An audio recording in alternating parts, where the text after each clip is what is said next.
लम्हे ज़िंदगी के आज के सफ़र में मैं आपका दोस्त निखिल फिर एक बार रिश्तों की कुछ छोटी सी सच्ची सी बात लेकर आपके पास आया हूँ। और इस बात के साथ लाया हूँ आपके लिए एक छोटी सी सच्ची सी मगर कच्ची सी रिश्तों की कहानी।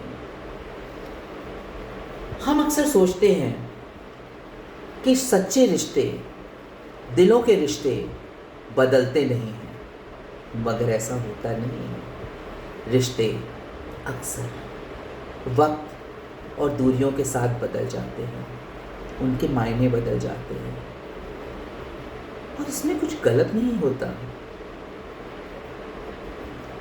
यही एक खूबसूरती होती है अमृता जी की कहानियों में, जिनकी कहानियों में आपको प्यार की, रिश्तों की, इन सब चीज़ों की वो सच्चाई देखने को मिलेगी जो शायद हमें और कहीं देखने को नहीं मिलती है। तो आइए शुरू करते हैं कहानी 5 बरस लंबी सड़क। अमृता प्रीतम जी की कलम से लिखी हुई कहानी 5 बरस लंबी सड़क।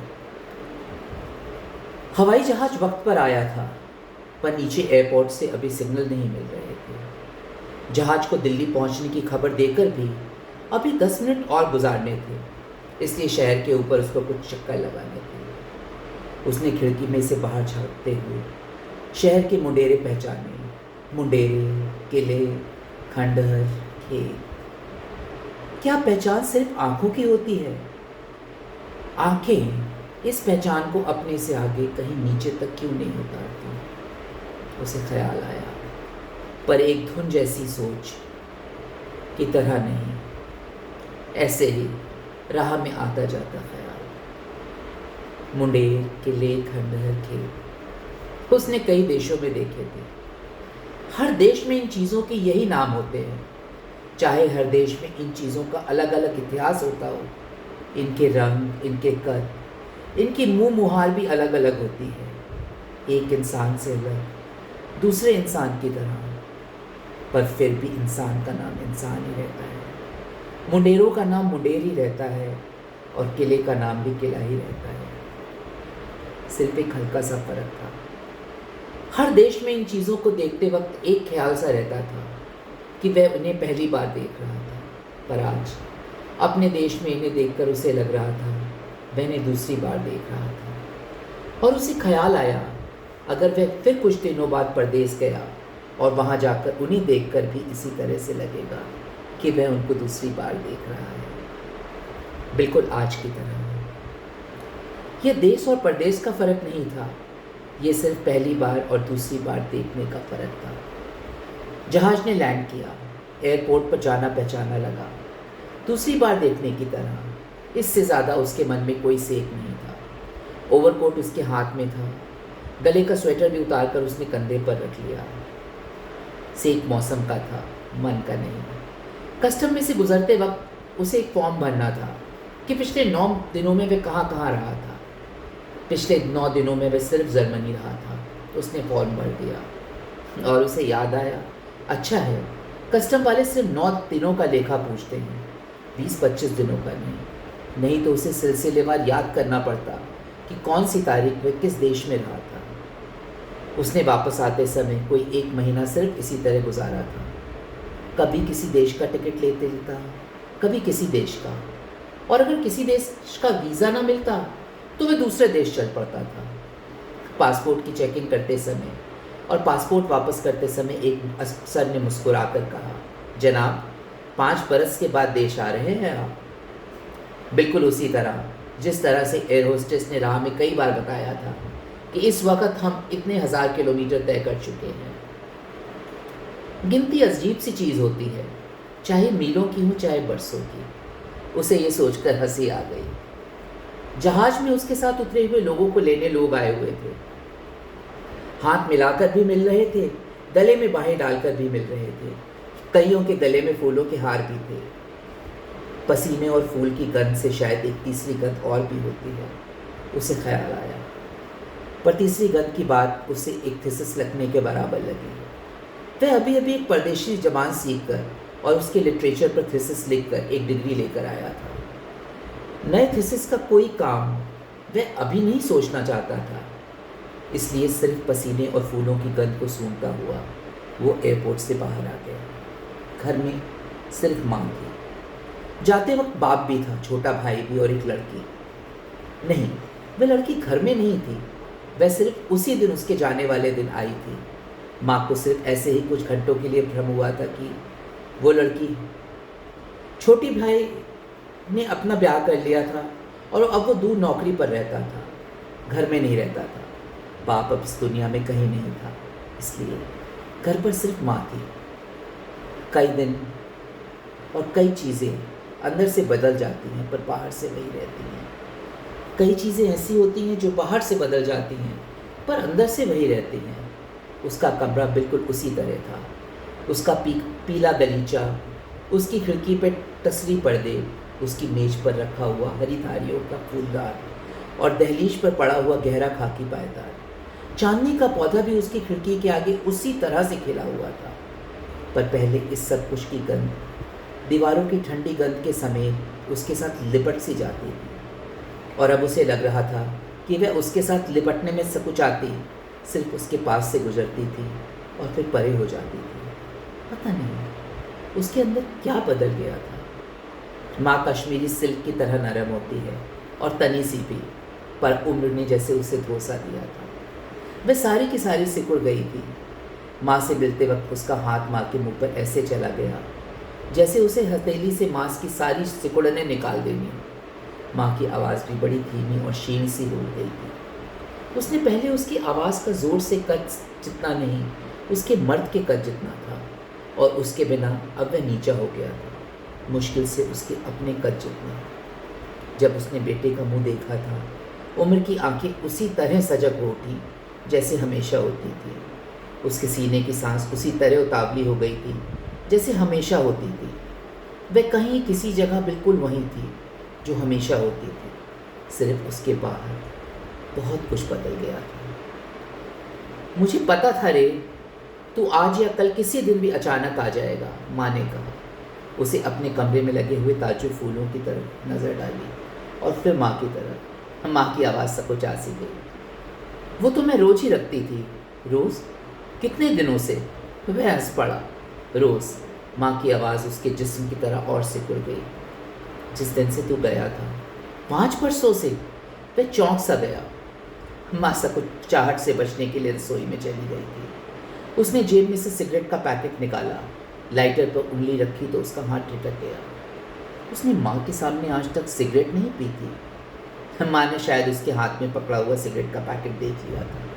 वह धीरे से रसोई से बाहर आई और बैठक में से एस्ट्रे लाकर उसकी मेज पर रख गई। उसे याद आया, छोटे होते हुए माँ ने उसे एक बार चोरी से सिगरेट पीते हुए देख लिया था और उसके हाथ से सिगरेट छीनकर खिड़की के बाहर फेंक दी थी। माँ शायद वही थी, पर वक्त बदल गया था।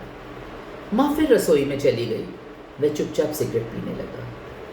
मुझे पता था तू आज या कल किसी दिन भी आ जाएगा। उसे माँ की अभी कही बात याद आ गई और उसके साथ मिलती जुलती एक बात और भी याद आई। मुझे पता लग जाएगा जिस दिन तुम्हें आना होगा, मैं उस दिन खुद ही तुम्हारे पास आ जाऊंगी। बहुत देर हुई। जब वह परदेश जाने लगा था, उसे एक लड़की ने यह बात कही थी। उस लड़की से उसकी दोस्ती पुरानी नहीं थी, वाकफियत पुरानी थी, दोस्ती नहीं थी। पर 5 वर्षों के लिए परदेश जाने की खबर सुनकर अचानक उस लड़की को उसके साथ जैसे मोहब्बत सी हो गई थी। जैसे जहाज में बैठे किसी मुसाफिर को अगले बंदरगाह पर उतर जाने वाले मुसाफिर से अचानक ऐसा तार जुड़ा हुआ लगने लगे कि पलों में वो उसको बहुत कुछ दे देना चाहे और बहुत कुछ ले लेना चाहे। पर ऐसे वक्त में बरसों में गुजरने वाला वक्त पलों में गुजर जाता है। उसे ये गुजरना देखना था, अपने साथ नहीं, उस लड़की के साथ। तुम्हारा क्या ख्याल है, मैं जो जाते वक्त हूँ वही आते वक्त होऊंगा?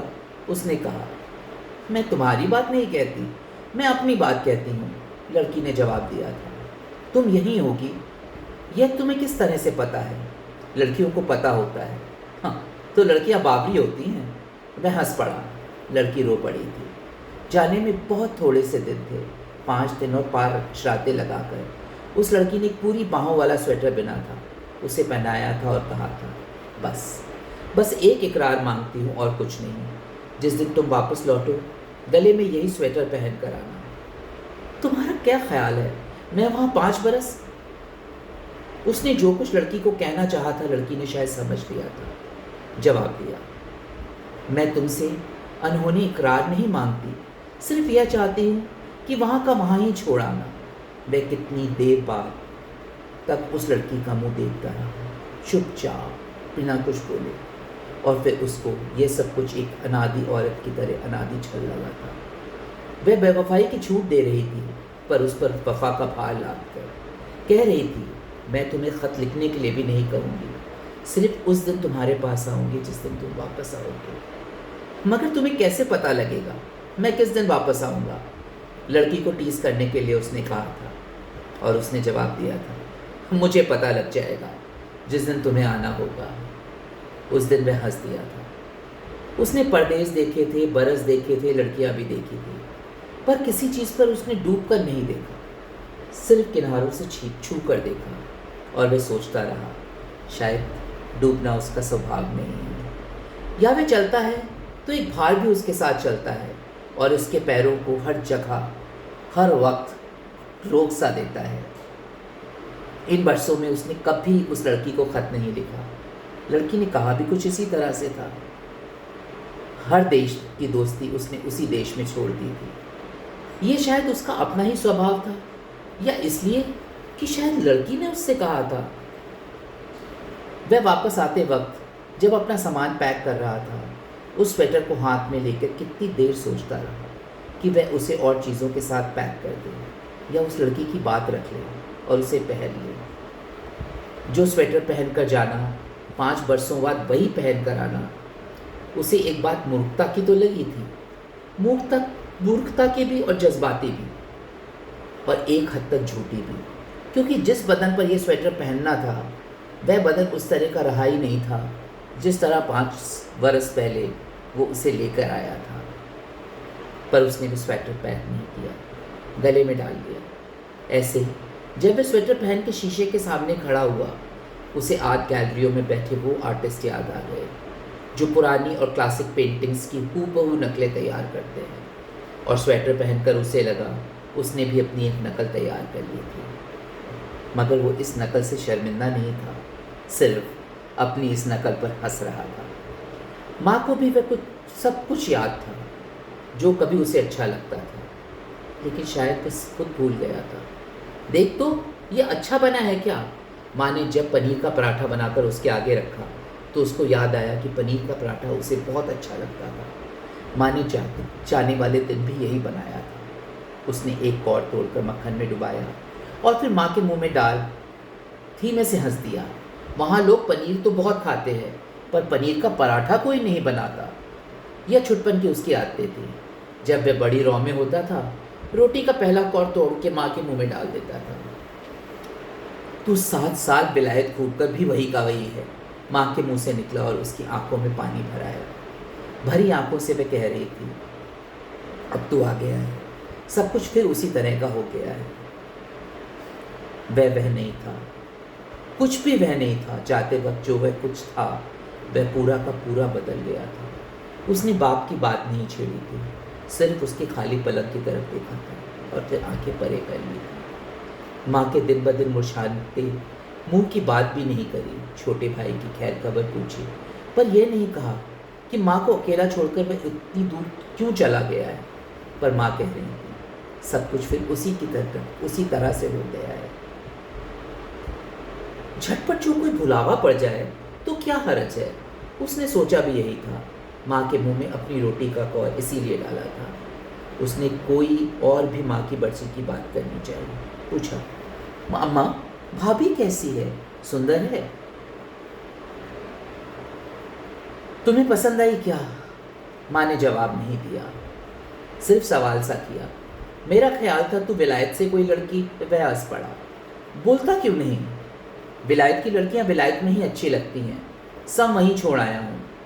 मैं तो इस महीने पिछले दोनों कमरे खाली करवा लिए थे, सोचा था तुझे ज़रूरत पड़ेगी। ये कमरे किराए पे दिए हुए थे, छोटा भी चला गया था, घर बड़ा खाली था, इसलिए पिछले कमरे किराए पे चढ़ा दिए थे। ज़रा हाथ भी खुला हो गया था। तुम्हें पैसे की कमी थी? उसे परेशानी सी हुई। नहीं नहीं, बिल्कुल भी नहीं, पर हाथ में 4 पैसे हो तो अच्छा रहता है। छोटी की तनख्वाह थोड़ी है। नहीं नहीं, कोई थोड़ी नहीं है, पर अब वह भी परिवार वाला है।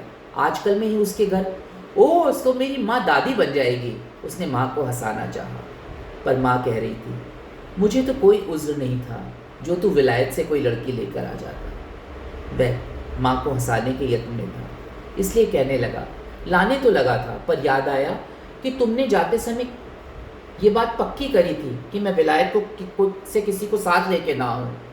उसे याद आया जाने वाले दिन। वह लड़की जब उससे मिलने आई थी, वह माँ को बहुत अच्छी लगी थी। माँ ने उन दोनों को इकट्ठा देखकर ताकीद दी थी, देख कहीं विलायत से कोई ना ले आना, कोई भी अपनी देश की लड़की की रीस नहीं कर सकती। पर इस वक्त माँ कह रही थी, वह तो मैंने ऐसे ही कह दिया था, तेरी खुशी से मैं इनकार क्यों करूँगी। पिछले एक खत में तो मैंने लिखा था तुझे कि तू जो चाहता है, तेरा जो जी करना चाहता है वो कर। या तो मैंने सोचा तुमने ऐसे ही लिख दिया होगा माँ। वह हंस पड़ा और कहने लगा, अच्छा जो तुम कहो तो मैं अगली बार लेता आऊँगा। तू फिर जाएगा? माँ घबरा सी गई। वह तो जो तुम कहो तो नहीं जाऊँगा। उसे लगा उसने आते ही जाने की बात नहीं करनी चाहिए थी। आते वक्त उसे यूनिवर्सिटी में एक नौकरी ऑफर हुई थी, पर वह इतने बरसों बाद एक बार वापस आना चाहता था, चाहे महीनों के लिए। जो तुम कहोगी माँ, तो नहीं जाऊँगा, उसने एक बार फिर कहा। माँ को कुछ तसल्ली सी आ गई, कहने लगी, तू सामने होगा, चूल्हे में आग जलाने की हिम्मत आ जाएगी। वैसे तो कई बार चारपाई से उठा ही नहीं जाता। माँ, तुम इतनी उदास थी तो छोटे के साथ उसके घर पे? नहीं, मैं यहाँ अपने घर पर अच्छी हूँ। अब तू आ गया है, मुझे और क्या चाहिए। उसे लगा माँ उदास थी, बहुत उदास थी, और शायद उसकी उदासी का संबंध सिर्फ उसके अकेलेपन से नहीं, किसी और चीज़ से भी था। खिड़की से आती धूप की लकीर दीवार पर बड़ी शौक से दिख रही थी। उसने खिड़की के पर्दे को सरकाया और उसे गलीचे का पीला रंग ऐसे लगा जैसे निश्चिंत सा होकर वो कमरे में सो गया हो। तू थक गया होगा, कुछ देर सो ले, माँ ने कहा और मेज पर से प्लेटें उठाकर जाने लगी। नहीं माँ, मुझे नींद नहीं आ रही, उसने हल्का सा झूठ बोला और कहा, मैं तुम्हारे लिए 1-2 चीज़ें लाया हूँ, देखूँ तो ज़रा पूरी आती हैं कि नहीं। उसने सूटकेस खोला। एक गरम काली ऊन की शॉल थी, पंख जैसी हल्की। माँ के कंधों पर डाल के कहने लगा, ये जाड़े की चीज़ है, पर 1 मिनट अपने ऊपर ओढ़ के दिखाओ, ये तुम्हें बहुत अच्छी लगेगी। फिर उसने फर के स्लीपर निकाले, माँ के पैरों में पहनाकर कहने लगा, देखो कितने पूरे आए हैं, मुझे तो डर था छोटे ना हो, इस उम्र में मुझे अच्छे लगेंगे। माँ की आंख में पानी सा भर आया था। माँ का ध्यान बटाने के लिए वो और चीज़ें दिखाने लगा। प्लास्टिक की एक डिब्बी में कुछ सिक्के थे, इटली के लीरा, बल्गारिया के लेता, हंगरी के फारसेंट, रोमानिया के लई, जर्मनी के दिनार। उसने सिक्कों को खनकाया और कहने लगा, माँ तुमने कहा था ना कि छोटे के घर बहुत जल्दी कोई बच्चा। हाँ हाँ कहा था। माँ कमरे से जाने के लिए उतावली सी लगी। यह मैं अपने भतीजे को दूंगा। और फिर उसने सूटकेस में से और चीज़ें निकाली। छोटे के लिए कैमरा और भाभी के लिए ये। माँ रुआसी सी हो गई। उसका हाथ रुक गया। माँ क्या बात है, तुम मुझे बताती क्यों नहीं, क्या छुपा रही हो। माँ चुप थी। उसने माँ के कंधे पे धीमे से हाथ रखा। माँ को समझ नहीं आ रहा था कि वो क्या बोले। पता नहीं कौन, और सोच सोच कर माँ को ये लगता था कि वो खुद ही कसूरवार है। उसने एक विवशता के साथ उसकी तरफ देखा। माँ तुम कुछ बताना चाहती हो, बताती क्यों नहीं। वह लड़की, कौन सी लड़की? वो जो तुम्हें उस दिन मिलने आई थी, जिसने तेरे लिए एक स्वेटर। हाँ माँ, क्या हुआ उस लड़की को? उसने छोटे के साथ ब्याह कर लिया है। माँ के कंधे पर रखा हुआ उसका हाथ कस सा गया। एक पल के लिए उसे लगा कि हाथ ने कंधे का सहारा लिया था, पर दूसरे पल ही लगा हाथ ने कंधे को सहारा दिया था और वह हंस पड़ा। सो वो मेरी भाभी है। माँ उसके मुंह की तरफ देखने लगी। मुझे ख़त में क्यों नहीं लिखा? क्या लिखती? यह उन्होंने लिखने वाली बात की थी कोई? छोटे ने सिर्फ ब्याह की खबर दी और कुछ नहीं लिखा था। दोनों शर्मिंदे तुझे क्या लिखते? खुले सूटकेस के पास जो दूसरा बंद सूटकेस था, उस पर एक ओवरकोट और स्वेटर पड़ा हुआ था जो उसने सुबह आते समय पहना था। वह 1 मिनट स्वेटर की तरफ देखता रहा। स्वेटर गुच्छा सा होकर अपने आप को ओवरकोट के नीचे छिपाता सा लग रहा था।